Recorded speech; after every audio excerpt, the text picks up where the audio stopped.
Hey everybody, it's Daniel with Hyperacusis. Hope everybody's hanging in. I just went outside after a little lull in the rain and actually really enjoyed it. Just had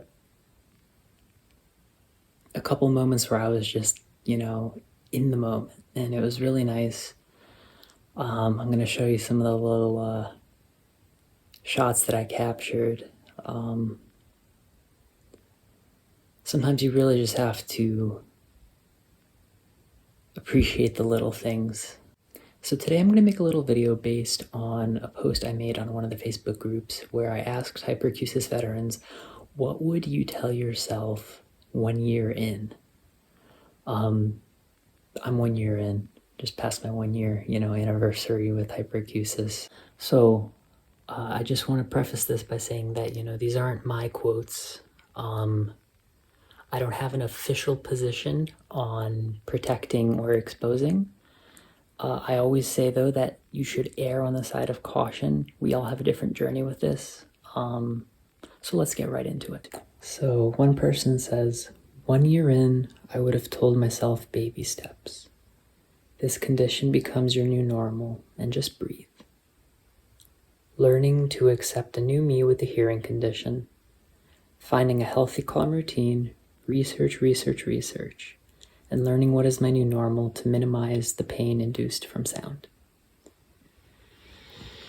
And yeah, you know what? At 1 year, this is something that I'm just starting to sort of figure out. So I think that those are some very wise words. There's a lot of acceptance there, New normal doesn't mean forever. It can be a sort of a shifting thing, but it does mean something different from before.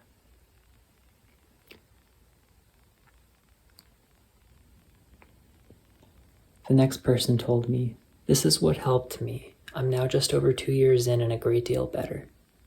At first I avoided noises that triggered symptoms as much as I could, but I knew that I couldn't live like that for long. So I slowly started introducing noises back in really slowly as tolerated.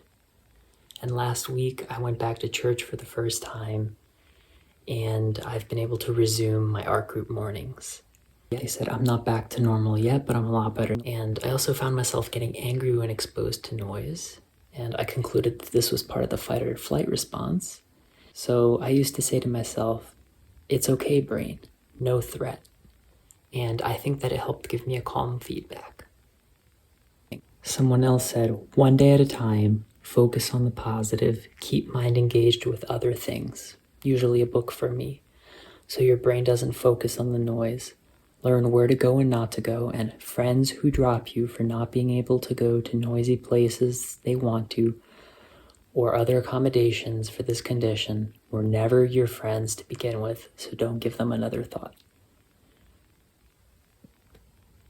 Sad but true. I think that we really find out who's really there for us when we are afflicted with hyperacusis. Another person said, care for yourself, slow down, and do what makes you feel safe. I'm starting to see a theme emerge here. It's important to do things that are calming and that make us feel safe. Somebody else said, track your patterns, learn from every setback, challenge avoidance and fear cycle, be kind to yourself, reintroduce sound non-recklessly. Non-recklessly, I'm going to reiterate the importance of that. Use setbacks as a way to learn. They're inevitable, and once you accept that, things will become 100 times easier. Another person said that my message would be to hang on, trust that improvement will happen, join groups for connection and support. You are not alone. Research and be careful not to focus on the negative. Sweet talk your ears and brain so that they know sounds are safe. Let your friends and family know what is happening and send them all the same information by a doctor or group so that your condition is validated, but don't overwhelm them. And protect your ears as much as you want or need, and in between. and try to find joy or glimmers as much as you can. She said that she finds joy in nature, birds, deer, flowers, walks, and talking. I find joy in a lot of these things now too. There was a time when I could not go outside, but looking out the window really did make a difference.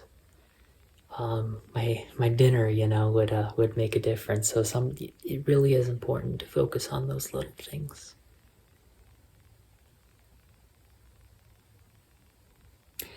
And then I'm going to end with two very short but to the point ones that I think are important. Be very careful and don't get too complacent, because it can get worse and you only have so much in your hearing reserves. So be hopeful, but be careful. And last but not least, acceptance is your friend. And man, if this hasn't been a lesson in acceptance, I don't know what has.